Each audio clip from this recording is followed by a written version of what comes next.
I wanted to find out Mr. Beast's formula to making a viral video, so I analyzed over 100 of his most popular videos, and here's what I found out. But before we begin, this video is sponsored by Frosted Mini Wheats. Just kidding, no it's not, but that's how Mr. Beast starts a lot of his videos.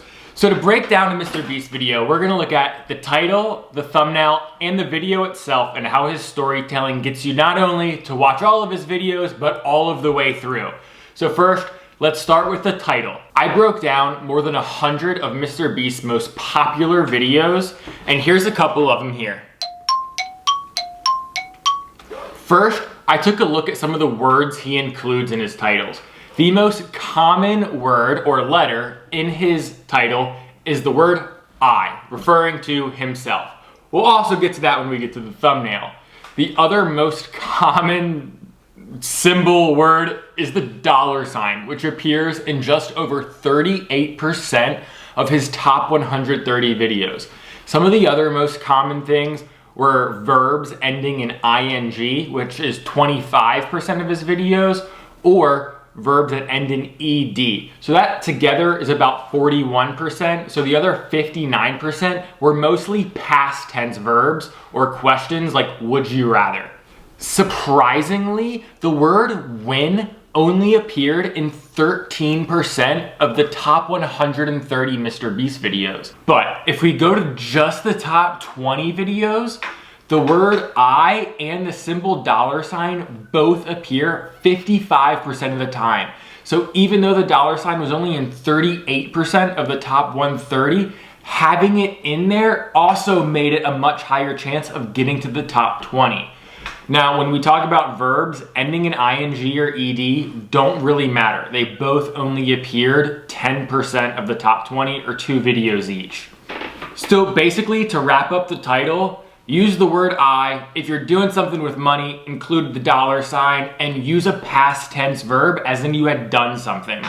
Mr. Beast's thumbnails have changed a lot over time, and not just because he went from Minecraft to giving away millions of dollars. They're really not that complicated. It has his face in them. It's a very over dramatic expression. His mouth is open almost all the time, you'll notice, like every single time that he's in them. The thumbnail confirms the title, so it's not clickbait. I mean, that's a big problem that YouTube had to get rid of like several years ago. Everyone's videos seem to be clickbait to get views. Mr. Beast videos, as much as the titles might sound like clickbait, they're really not, and the thumbnails can even show a bit from the video to confirm that. There's basically 3 C's to Mr. Beast thumbnails. They're custom, they're crisp, and they're clear. They're custom, they're obviously made just to be the YouTube thumbnail. They are super crisp. You know exactly what's going on, they're not blurry, and they're clear. You have a very clear idea of what's actually going on in the thumbnail, and it matches the title so you understand the video's not clickbait. Now, when we look at the data, it's kind of shocking. In the top 100 videos, yeah, his face appears 80% of the time, and when it doesn't, most often it's his friends or these kids. In the top 20 videos, his face appears 95% of the time. Yeah, 19 out of 20, his face is in it. Now, what about text? Well, if we go back to those top 100 video thumbnails, text is really only in them 36% of the time. So the overwhelming majority, Mr. Beast left out text. So it was really just up to his face and the brightness to get you to click on it with the title. So now that we've gotten through the title and the thumbnail, what is it about Mr. Beast that makes us all watch and watch to the very end? Well, the first 10 to 20 seconds are super important. I mean, it's why I was basically yelling at you everything that I was going to talk about in this video. His first 10 to 20 seconds are super emotional. He's telling you exactly what's going on, and he leaves you some reason to stay until the end. For whatever reason I get up early, you guys get to tase me. Now, in Mr. Beast videos, there's nearly constant audio. Like, go back and watch some of his videos. Try to find a period of 5 seconds without audio. That's not like super intentional, like a dramatic pause. You're not gonna find one. If it's not him or one of his friends talking, there's gonna be some type of good audio going on or one of the participants talking. Now with that talking comes a lot of good storytelling. Mr. Beast's videos are often about some type of time, money given away, the last person to do this, would you do this for 24 hours? Well, Mr. Beast keeps you updated along the way, and it's one of the genius things that he does in his storytelling, and it's one of the areas where he actually uses text a lot in his videos. Go back and look at some of his videos, like when it's, you know, he's buried for 50 hours alive, or he's giving X amount of dollars away. Normally, towards the bottom of his videos, he lets you know, hey, I've been in here an hour, or I've got 26 hours left. I've given $8,000 away. He's always keeping track so you don't have to, and it makes his videos really easy to follow.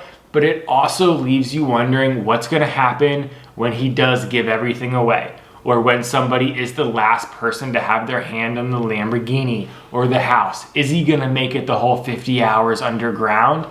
Is Chandler actually gonna win one? Probably not. Now, we all know that Mr. Beast goes above and beyond when it comes to production value. If you've watched some of his podcasts with Impulsive or with Joe Rogan, he shares some of the things that he has to do to keep his videos one-upping each other. Like having more than 100 employees, or 4 warehouses in North Carolina that basically act as his studios.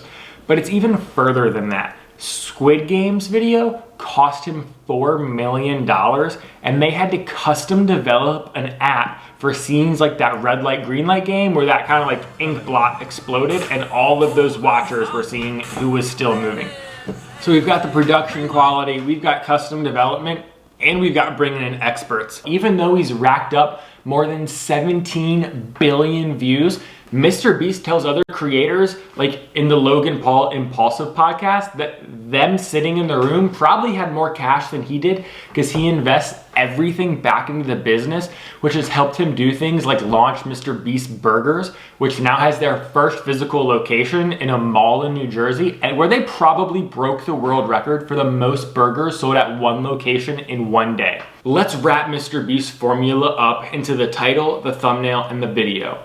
In the title, most common words are I, and then he includes the $sign. Mr. Beast titles are not clickbait, which is what makes them so interesting to watch. Whether it's 100 million Orbeez, getting buried for 50 hours, making a real life Squid Games, his titles are the truth. So let's go down to the thumbnail to recap. They are bright, they're colorful, and more than 90% of the time, they include his face, probably with his mouth open. Once you get through that, you're making the video. Get that first 10 to 20 second hook delivered as great as you can, and then keep the storytelling constant and let your users know how far along in the story you are, so that way they stay with you all the way through to whatever it is you're keeping them hooked for all the way at the end. Thanks for watching this. Have a good one.